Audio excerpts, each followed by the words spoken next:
Okay, we're live. Welcome to the very first episode of Creator Journeys, where we study the world's leading creators across social media to find out how they build, scale, and monetize their personal brands. Super excited and very appropriate to start on LinkedIn with someone who has completely taken over the platform in the last 6 to 12 months. Adam Robinson, he is the CEO of retention.com and now B2B. Adam, welcome to the show, man. How are you? Thank you for having me on. I'm happy to be here. And this is a topic that's very near and dear to my heart. Well, look, you're not someone who needs a lot of introduction on this platform. I'm sure everyone knows who you are, especially in the B2B space now. But I want to go back around 12 months or so because I'm from the e-com space. I built my business on content marketing, and specifically, I have a Klaviyo agency. So I've Yeah. always been aware of you and retention.com, but it wasn't until around, let's say, 12 months ago where your face just started to appear everywhere. And at the beginning, it was just more general posting. And then all of a sudden, it's like you exploded. And I've now seen you write recently that around 75 to 80% of your week, correct me if I'm wrong, is spent on content, ideation, and execution. So my Yes. question is, what were you doing before then to fill up your time? What convinced you to delegate those other responsibilities out and really go all in on this content game? So I'm going to share this chart, which tells the story. Can you make that? Can you add Yeah. that to the presentation? Okay, here So we are. this is a graph of my LinkedIn followers since my first post in September of 2022. So this is probably along the same sort of like frequency that you started seeing me, I would guess, like around a year and a half ago, I was getting okay at the game. And then Labor Day last year, explosion higher, trajectory of the slope changed, and it's never looked back. So the question is, why? And the very quick answer is, I was making, which may have been why. I'm going to just, oh, nope. I'm going to stop sharing my screen. So the question is why, with my previous business, which sold into e-commerce stores, big Shopify stores, all Klaviyo users, I had some really good product market fit in that market. And I had not made a single social post before September 2022. And I read Founder Brand and I talked to some people with personal brands. And it was just like clear that building up a personal social media profile was the best way to spread awareness in the world that we live in today. At least I thought so. And building a brand page is not, because people are on social media to connect with people. That's it. End of. They're not there for any other reason. So the question was like, okay, what platform? Because the Shopify guys were all on Twitter. And then LinkedIn had this weird thing where maybe it wasn't like as spot on for the audience, but a lot of the ecosystem was on there. So like the agencies, the vendors, like they're all posting and stuff. And the creator versus consumer dynamic is so different on LinkedIn than Twitter. Twitter is freaking hard, right? LinkedIn, still 2% of people that are active users create. 2, right? Like Twitter, that's probably like 80, right? Like who logs into Twitter every day and doesn't tweet? So I mean, maybe there's some people. It's a very different dynamic. So the idea was like start on LinkedIn, try to figure out how to build an audience, get 10, 20,000 followers, then go try to crack Twitter, right? So that was kind of happening along that September 22 to September 23 journey. I had some deep internal conflicts about it because I just know what I'm good at now, and what I am good at versus what I'm good at, I understand so deeply why I am good at it. Do you know what I mean? It's like, dude, I've been in this game for like 12 years. Like, I know how to get a startup going from zero. And I know exactly why I'm good at that. And I reflect on the decisions that I made when I wasn't skilled at that. And I look at other people playing the game at an early stage. I'm like, you're making the same decisions I have. Like, but I have the skill to understand the game so much better that like, I know that I'm going to crush them. Right. Like I just know it. So, for someone that has that degree of confidence in what they're good at and is humble enough to say like, I'm really not good at many things, but like these things that I'm good at, I'm just an absolute killer at, to approach the world of social media with zero experience is very daunting. I'm like, I don't want to tweet against LeBron James of tweeting. That's not a good use of my time, right? I'd rather manage these companies and try to make them bigger.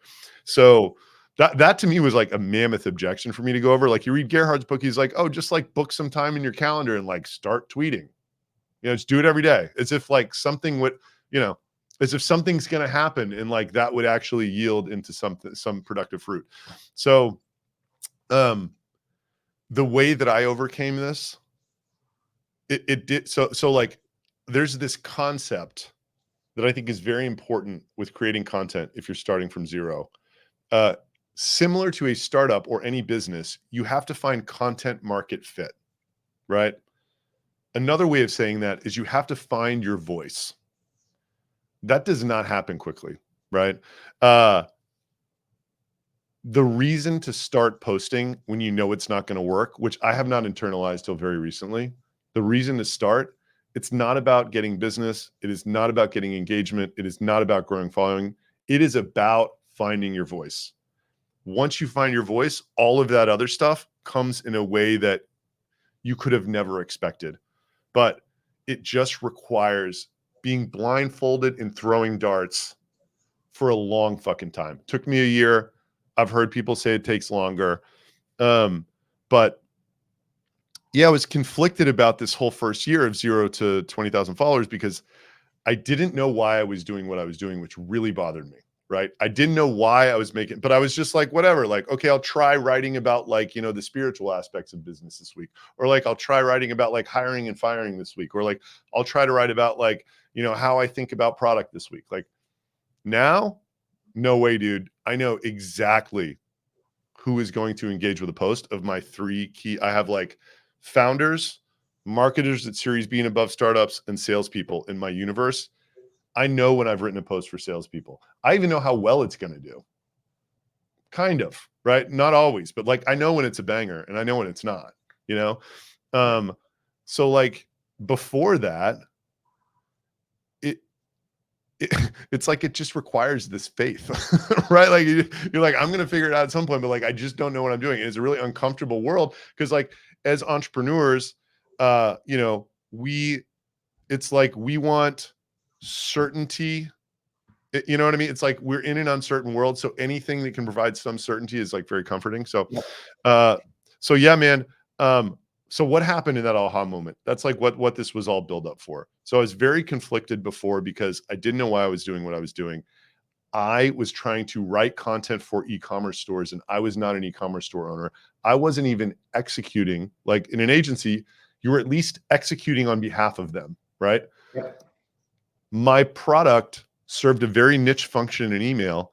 I never even sent an email newsletter for an e-commerce store. How am I going to write about email marketing for e-commerce? Like, you know what I mean? It's like, I just felt so unqualified to opine on anything related to them and their business that was really conflicting to me. And, you know, I also just didn't think I was creating the best posts that I could. I looked at this guy, Sam Jacobs, and his thought leadership just felt better, deeper, more meaningful, better story trajectory, like the whole thing. So I flipped to this guy, Alec Paul, who I work with now. And then, you know, for 2 months with Alec, we were trying to write for ecom and the quality of the posts got better. And we got like some demos, but it was still like, for what I was paying for it, like in for the amount of time I was paying out, it was just like not producing an acceptable amount of business. All the while, my COO Santosh is like, bro, if this product works for someone selling a $100 pair of shoes, it will work for someone selling $50,000 software. I am telling you, like I came from that world. No one is selling it. They're all afraid of the privacy implications.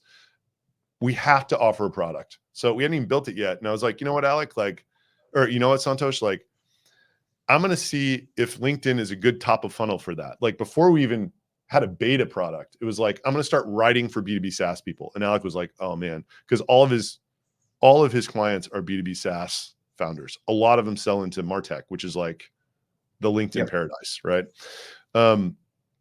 So craziest thing happened. I dropped a post about BDR and how it, for us, it had become impossible. And we like let them all go and we sped up because like the culture improved so much.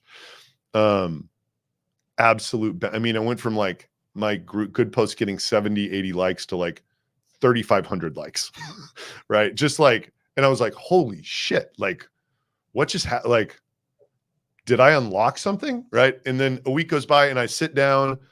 So I try to write my LinkedIn posts. I try to chunk them. I try to do 3 at once. And that's like the content for the week. It takes like an hour and a half, 2 hours. So I've been kind of letting ideas marinate of what else I could write about and sort of tap into what I thought I understood about why that post was so good.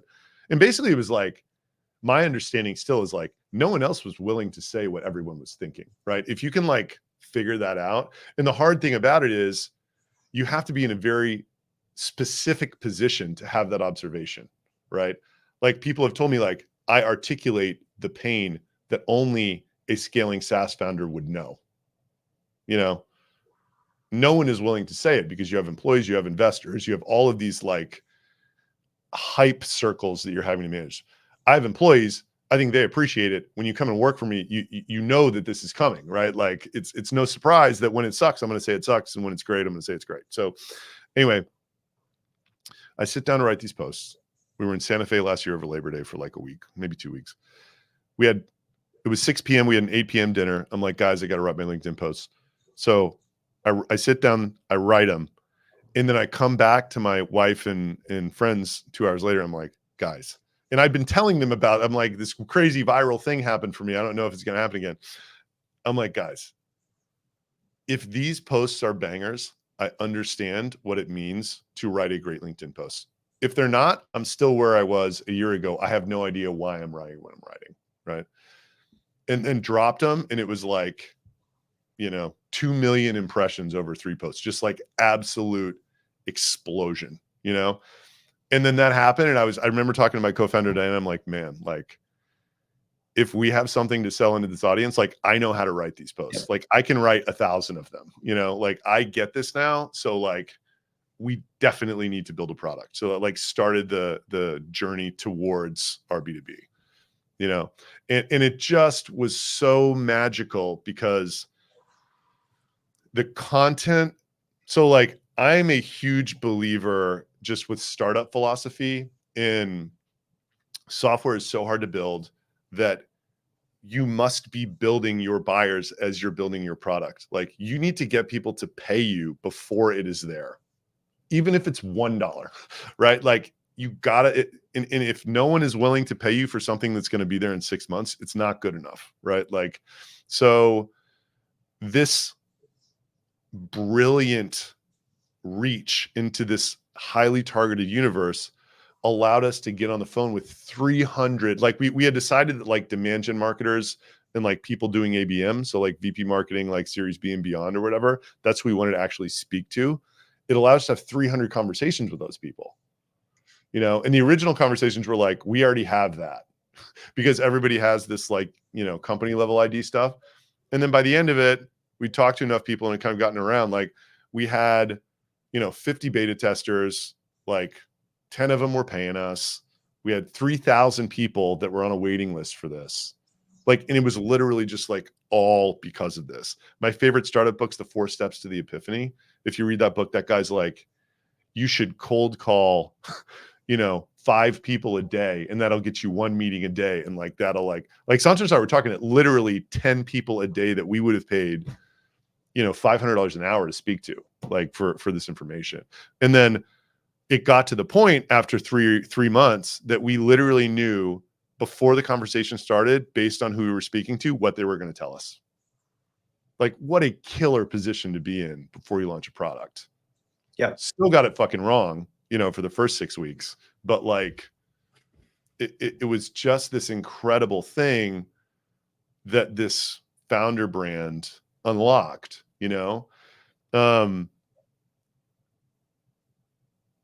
if you have no following right now, you obviously can't do that. But I had no following a year and a half ago, and I couldn't have done it a year and a half ago. But like, I love this guy, Russell Brunson. Like he is like in so many ways the sort of godfather of this and the master of this. And I think he doesn't get taken seriously enough in the B2B world because he's from this, like, for lack of a better term, like, you know, kind of scumbag, like internet marketing underbelly of the internet world. But like, he's like, you need to start, just universally, you need to start posting every day on social media or making something. And it's like, well, why? Because you have to find your voice, because eventually, once you have found your voice, it will unlock this spectacularly efficient way to reach people. Organic social media, right? If you can create great organic social media, especially with the thought leadership ad concept and kind of like interest-based social media algorithms on other platforms, it is the ultimate leveler. From day one of your company, if you can create a better organic piece of content than your huge competitor, you will get better awareness than them, because the platform has incentive to show that to people. Absolutely. So it's a superpower. It's like so motivating to me to try to get even better, right? Like, Yep. like I know if I can create a banger and no one else can, then I can also put money behind it, and my cost per click is going to be like a quarter and everybody else's is $25, because LinkedIn actually wants people to read that shit. Yep. You know, like, so like to accelerate it, they're willing to do it for almost nothing. Yeah, that was a long rant, but well, it was highly contextual to the yeah. question. It's actually a nice segue onto the next part, because like you said, you have to have a degree of blind faith right in the beginning to keep going. And I think a lot of founders, like you said, if you have no audience at the beginning, you sort of feel like, what's the point in doing this? I can spend my time doing more purposeful activities that move the needle. But once you unlock that leverage, that's when magical things start to happen. And for you, you've obviously been able to instantly start another business and just validate it off that audience. But I want to come back to a quote that you made. I think you were giving a speech or something on stage, and you wrote in a post the other day, somebody came to you afterwards and said, yeah, well, this is all great, but how many leads do you generate from this? And your response was something like, I have no idea. So I guess the question is, this is powerful, I guess, based on all the real-time feedback, the comments, the intuition, and seeing the numbers on the dashboard. But how do you quantify, as a CEO, the impact of this strategy, given like how nuanced and difficult it can be for some people to track the impact of content? Yes, that's a great question. So I just dropped our public-facing Parametrics dashboard into the LinkedIn Live comments. That is how I know it's working. You know what I mean? So like, I made that post, and some of the pushback I got, which I thought was reasonable, was like, the only reason you're allowed to approach it that way is because you're the CEO. Anybody reporting to anybody is going to need it to be tracked and measured in order to sort of evaluate their effectiveness of this, which I thought was fair, very fair. Even that being said, I don't think any other CEOs would approach. So like, I'm approaching this with the blind faith that I approached making content with last year. It was not nearly as much of my role as it is now. Like, I'm literally like, I've given Mondays to internal meetings, and then the whole rest of my week is guest slots, webinars, virtual events, trying to get on stage places. I'm going to start like making courses, like all sorts of crazy stuff, because this is my interpretation of what the future of the world holds. So, like, I don't, it's like, I don't measure it, it's like our finance person hates that she's, so like, part of it is super obvious that it's working, right? The LinkedIn stuff, super obvious it's working. Like, I'm spending way, way more money actually making like really high quality video assets that we've dropped one of. I made a docuseries last year. And the reason that I have these people on staff is because the response to the docuseries was like, people would like write in like, I've just never seen business content this good, Mm-hmm. Because like normally it's something like this. And like there was this girl that I hired as a subcontractor who was telling deep story around my pursuit of a unicorn and falling flat on my face. Right. So like, you know, it's sitting there on YouTube. It's not contextualized for YouTube. It's kind of like a Netflix show. It's not contextualized for LinkedIn. Like it's just the you know, so there's a lot of problems with it, but like, I'm spending a lot. I think that there's, now that my audience is the size that it is and like whatever else, it's like, I want to, from now until the end of the year, continue to make one of these videos per week. That's like much more high quality, much deeper storytelling, because I think people are ready for that from me and they kind of weren't last year. But point is, I get a lot of flack for that. You know, it's like, we're trying to be efficient in other ways. And like, I'm spending, you know, 250 extra $1,000 on like this seemingly indulgent thing about myself, right? Like that is not in any way quantifiable in the way that the LinkedIn thing is. The LinkedIn thing, you're like, oh, that's working. There's a lot of post engagement. There's a lot of whatever.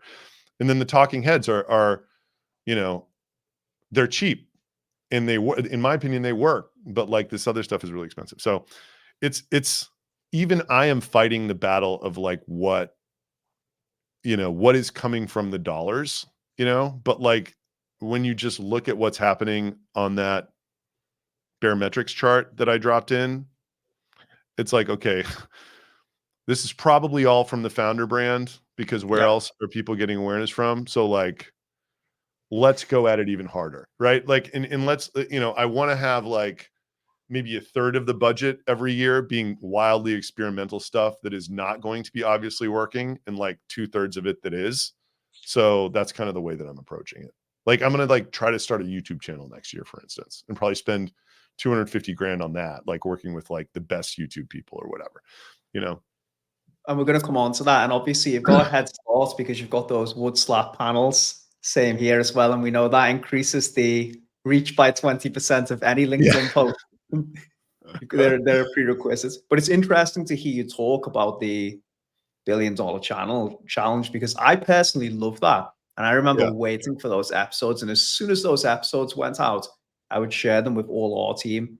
And we thought it was amazing content. But when you came out and said you had the same, at least viewing metrics or better on the talking head, but for me, it's the differentiation factor on those videos. I do Yeah. watch your talking head videos, but I'm super intrigued by the insights into like your personal life and how it was scripted. So I know it's obviously probably a massively higher investment, but it's also a bit of a moat, because who's going to Yes. be able to compete with you on this? No one's going to put And that that, much dude, effort. that's why I hired them. And then, you Yeah. know, that was actually kind of a disaster. Like, so for the last 6 months, nothing has come out like that.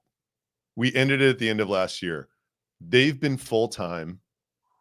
And the plan was, so my audience was on LinkedIn. That shows it doesn't work on LinkedIn because LinkedIn is not a sequential platform. It's not like Twitter where like you're going to get today's tweet rather than yesterday's tweet. It's like they're going to show somebody episode 13 who hasn't seen episode 1 and who has no idea who I am, right? So my idea was I would hire her because people were saying stuff like you were saying, and I was going to make 2 episodic shows on the D2C side and the retention.com side, one about Kyle and then one about our customers. And then for me, my original idea was like, I just want to be like 60 seconds per day, but deep storytelling, wildly revealing of this RB2B journey in some crazy way. Right. So that was the idea. Then like 6 months into it, you know, we've paid these people 200 grand and literally there hasn't been a single thing produced. And the whole time I've been like, they need time, they need time, they need time. And really what happened was they were doing a lot of admin work around the talking head stuff for me. And they couldn't work with our D2C team. Like they just operate in a way where the amount of planning that something like that takes doesn't work, you know? So kind of fixed it, but that was exactly my thing. I was like, I have this person that I work with incredibly well. And then just the quality of the comments that I was getting back made me think that I have a superpower that no one else does. It's not insanely expensive, right? I mean, I think for the rest of the year, you know, I just burned the dough on the experiment until now to a large extent. But like for the rest of the year, it's going to be like $5 or $6 grand for each episode of one of these like very high, like I put out one 2 weeks ago. I'm not sure if you saw it on my LinkedIn journey. Very high quality 8 to 10 minute video asset.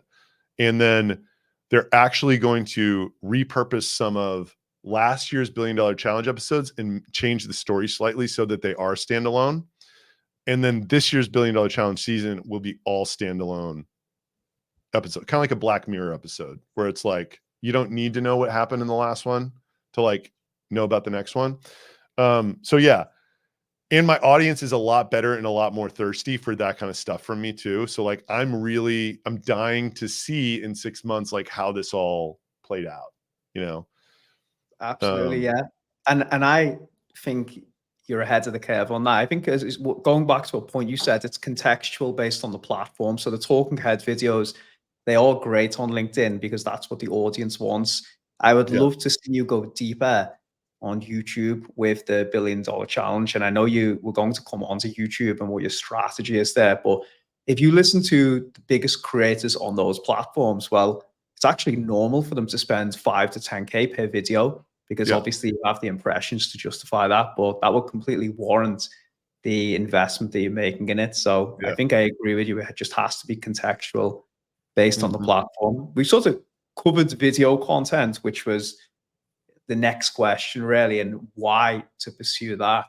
And I want to come on to how you're ideating and spending time to come up with these ideas, because for me, just looking at that example before, you by far one of the most innovative people when it comes to creating new content.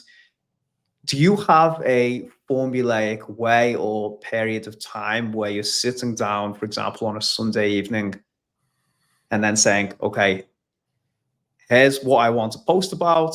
Like, these are some frameworks. Just walk me through like how you're thinking about creating content for LinkedIn, as well as just like your long-term vision as well. Yeah. So question number one is about like ideation. And I work with Alec Paul, who's very expensive, but he's like kind of like the creative director of this operation. He doesn't write for you, which kind of bothered me in the beginning. It's like, I'm paying you all this money and like, you're not even going to write this. Like, are you joking? Because my last guy sort of did. And he's like, it's not going to do the same thing if I write it. Like, you know, there's just some magic about the real words of the guy coming from the person in that position. 100%. That, like, whatever. So, and then when it comes down to like being innovative, I just have this view of marketing and everything. It's like, if you are more of the same, that's never going to work. Like, you have to come up with some angle that cuts through.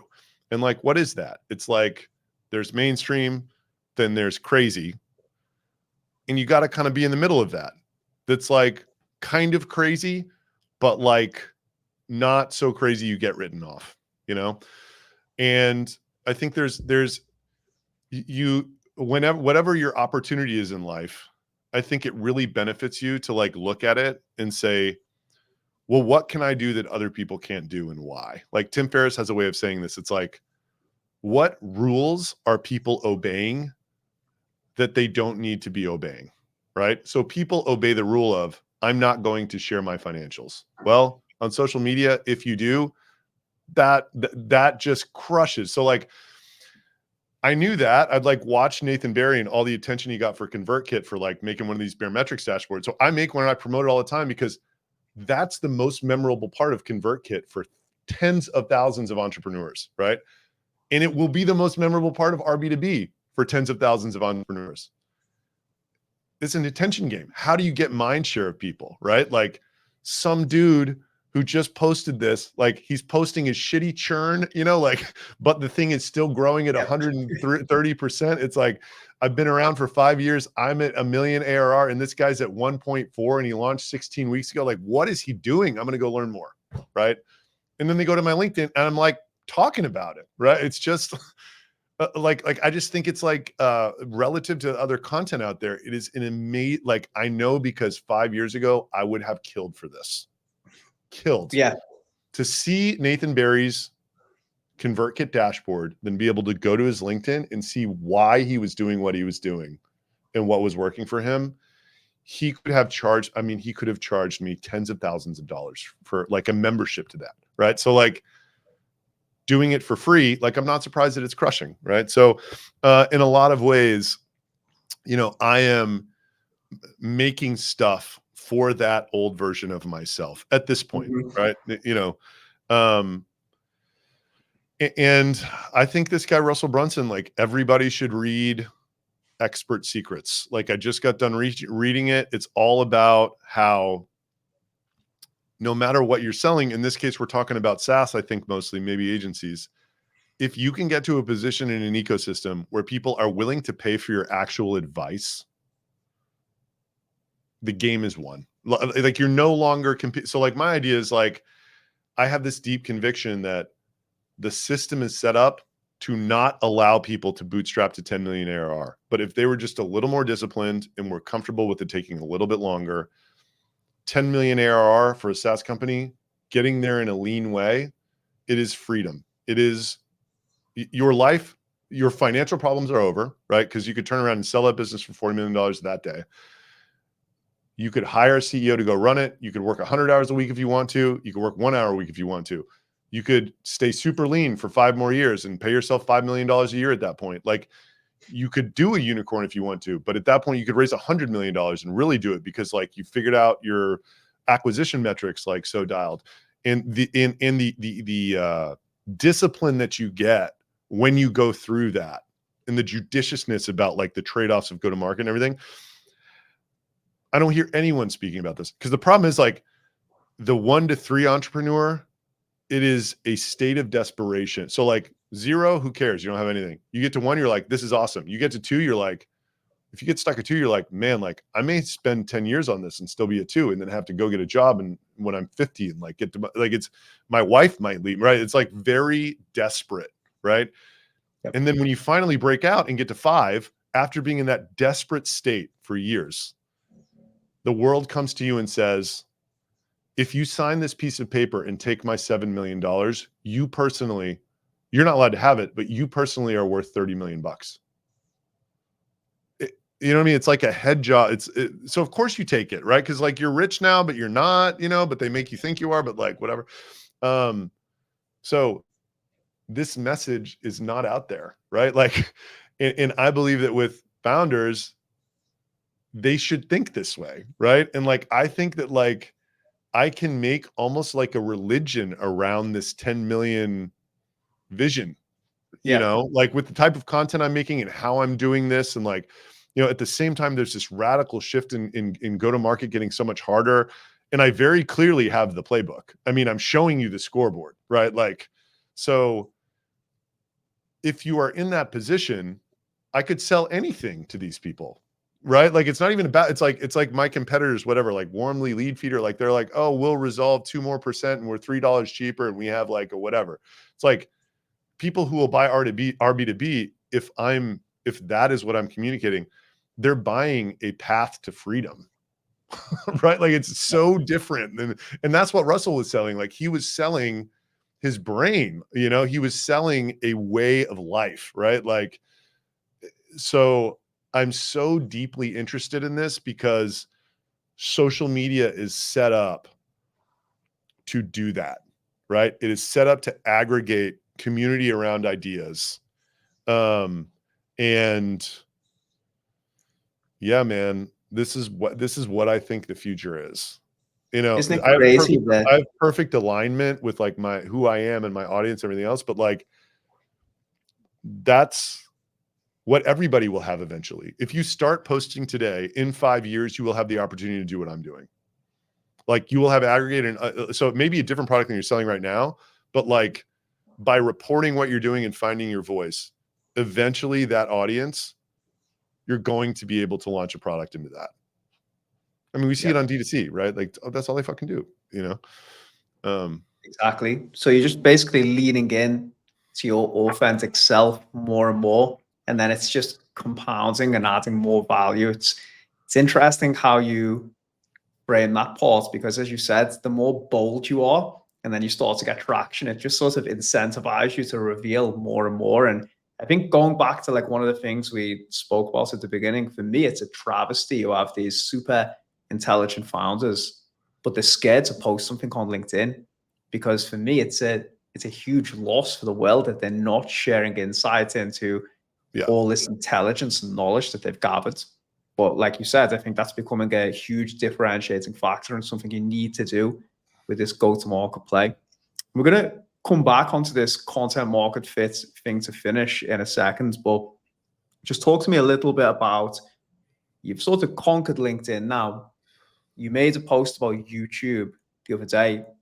What have you spoken to anyone so far? Like, what are you thinking in terms of strategy? Because you mentioned that it's obvious, right? Like each of the channels need different types of content. How are you going to approach that? And I guess you'll be having to go through that phase, right, of like justifying the mental commitment, knowing that it might take a prolonged period of time to build up traction. Yeah. So my LinkedIn, I spoke to like 8 or 10 YouTube consultants, and the conclusion that I came to is that my LinkedIn presence is not even optimized yet. It seems awesome, but like I'm not posting every day. Like I wasn't running thought leadership ads till a couple of weeks ago. Like, you know, we're doing this live community event. Like we don't know how to run a show. We don't know how to promote it. Like I think there's kind of this like info product angle to this, which I think is far more valuable than YouTube. I think YouTube becomes more valuable once that's a part of this, but like that's like a higher priority. So there's like so many other things to optimize. A, things that I'm doing, and B, things that I think would make, like just information assets that I think would make what we're doing even more valuable and move faster. So it got deprioritized till January 1st at the earliest. What I would be looking to get, so like fundamentally, I think I've had this shift where I realize I believe that the industry that I'm in is edutainment. I happen to have a SaaS at the end of the funnel, right? But what I'm really, really doing well right now is edutainment. So it's like, how do you grow the edutainment brand? It's like, we'll do another channel, right? So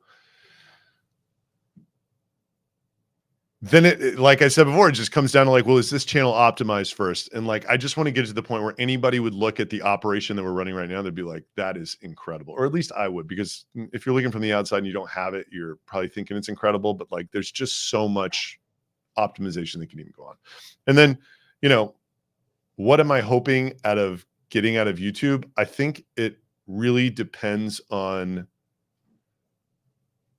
what, like, I'm hoping to have a sales motion that's similar to what Russell Brunson did, where it's like one to many, actually me selling, I'm evangelizing this movement.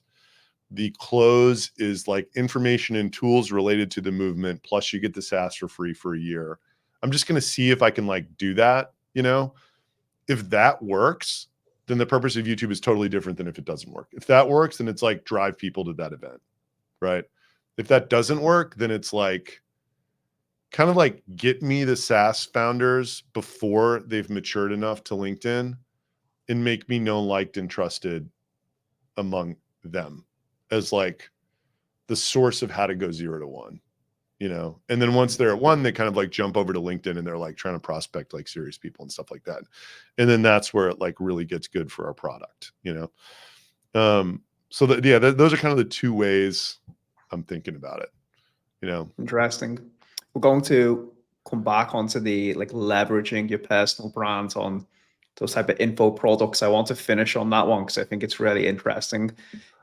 But going back to one of the things that we spoke about in the beginning, what is your message to all those founders? Doesn't necessarily have to be B2B, who have trepidation to start posting because they're stuck in that cycle of, well, I don't want to post for 3 months and I don't get any return on it. So I guess my question is, how can they shorten the gap to content market fit, as you call it? Because for a lot of people, 12 months is just unjustifiable for them. And Totally. maybe your response to that is, well, tough shit, you know, that's just how long it takes. Yeah. But is there any way, in your opinion, that you can close that gap to try and create those instantaneous feedback loops? So what I would do if I had 0 followers on LinkedIn and I had a SaaS and I thought that I wanted to explore this, first of all, the amount of urgency that I would have is if I were selling into go-to-market people for SaaS or recruiters, if I were selling into people who do their jobs on LinkedIn, I would pursue this with reckless abandon. That is my advice, right? There are tons of benefits if that's not you to still creating a presence on LinkedIn, but like it is the opportunity of a century right now if the people you're selling to live on the platform, right?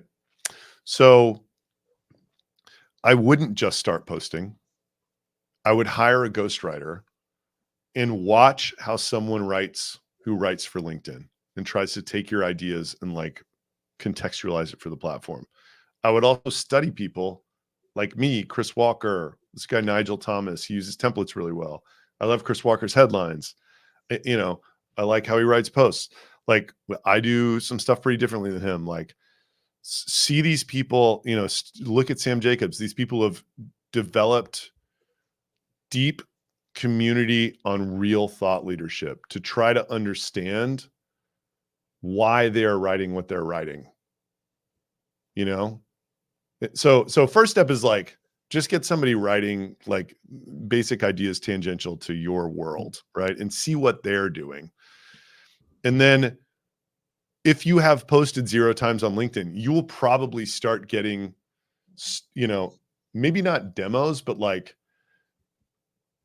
inbound unrelated to actual business, which is interesting. So like people start saying like, I want to work for your company, right? Like, you know, like I get 5 a day of people that are just like, this is my resume. I'll do anything you want me to do. Like 5 a day, at least. Yep. And that's an exaggerate, but it starts pretty early on. People will start taking your brand more seriously in your ecosystem. You know, you'll have agencies who want to learn about you, like all this stuff. So that, I think if that kindles a fire, which it did in me, to like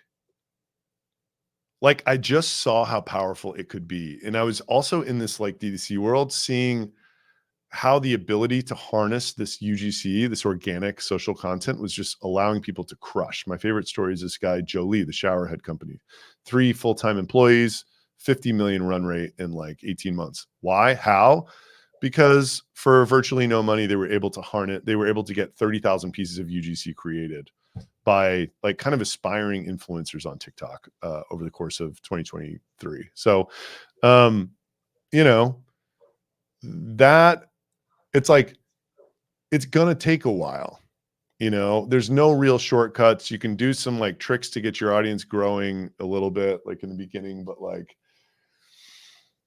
you know, if you asked me, how do I blow the doors off like RB2B? I would say this is my 3rd startup with the same co-founders, and we're really good at this. And by the way, we tried something last year that did not work at all, right? And like before Get Emails, which is now retention.com, we tried 2 other things that were huge swings that did not work at all. But like every day that goes by, my understanding of what will likely work with potential upside is much better and much deeper. And I feel like I understand why it might work, right? Like I totally get why RB2B is working, you know?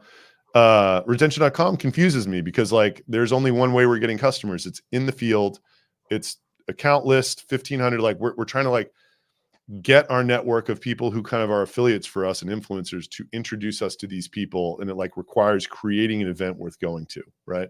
And we're so good at it that the CAC payback's decent, but like it's hard and there's like nothing else that works. And they're like, oh, can we try demand gen? I'm like, well, you can try demand gen, but like if you run ads to this list, nothing's going to happen. It's like not enough people, right? They're like, well, we're going to send these people neon signs that say we're in a retention era. I'm like, good luck with that.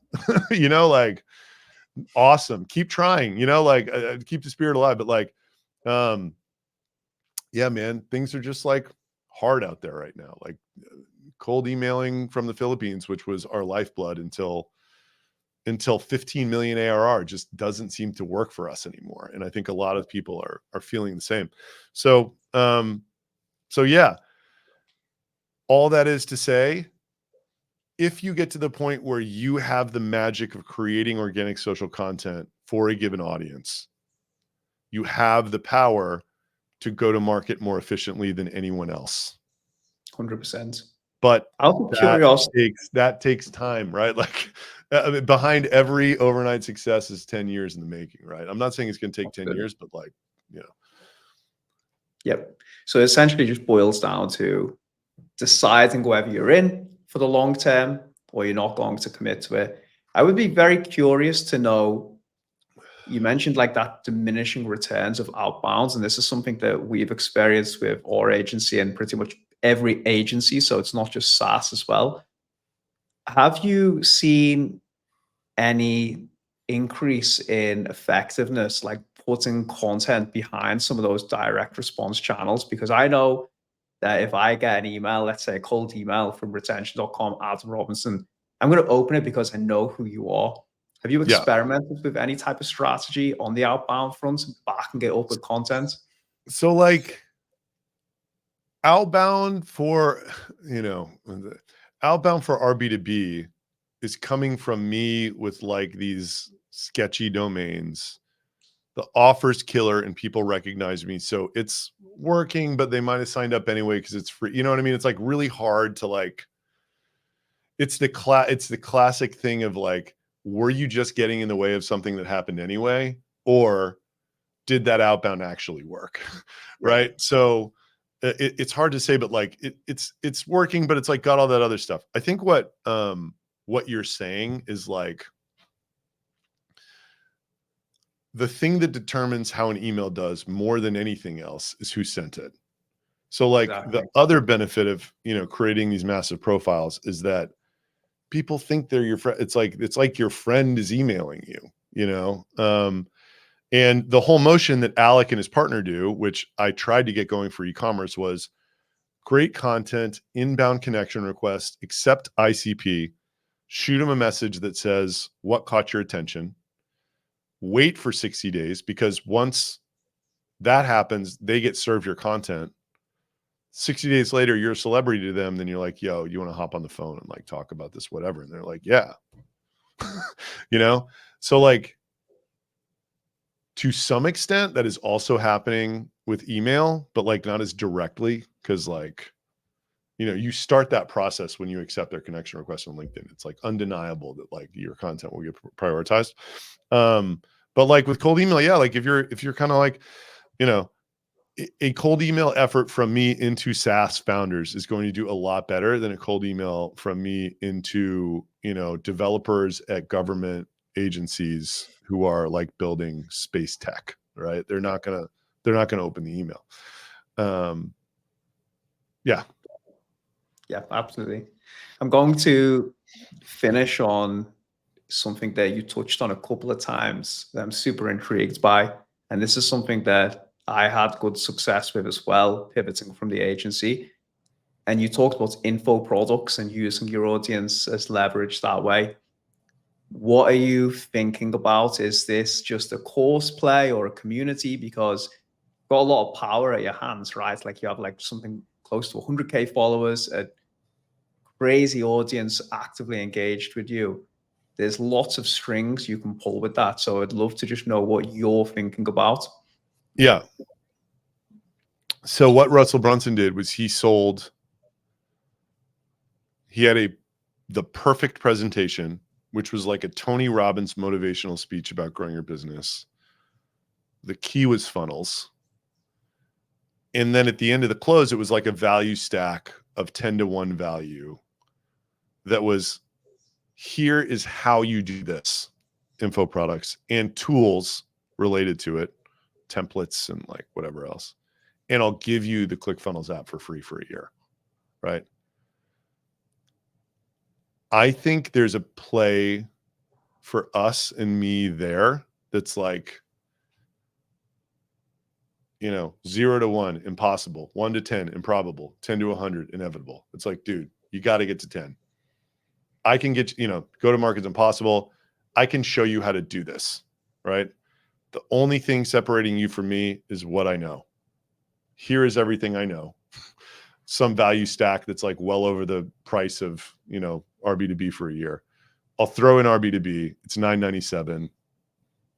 You know, have at it. And so, and I want to even like add a community. It's like a paid community element. It's like, I want to discount our software, undercut information market, and be the best source of it, because if we're still in the game, right? Like none of these other info product guys are actually building SaaS companies. And like, I am, like, I know what it's like to do demand gen in 2024, right? Like I'm doing it. So like undercutting all three, it's like discount the software, undercut info products, and then undercut like this community service, and bundle all of that. Like, I think that has the opportunity to be in a high churn product category with an ultra high churn buyer persona, actually a low churn offering, because a lot of people want one of those things. Many people want all three, you know? That's what Russell was kind of doing. And that's, but I think you have to be at the exact right place and time to make that happen.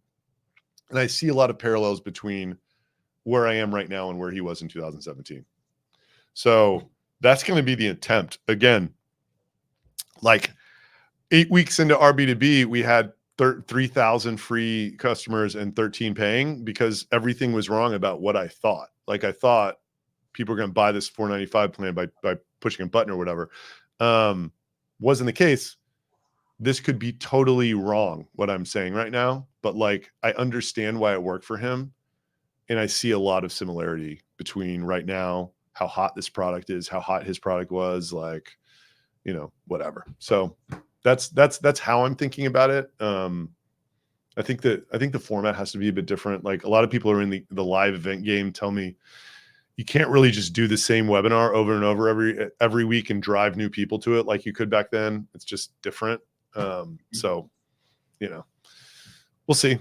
I think there's something there though. It's like, Absolutely. yeah.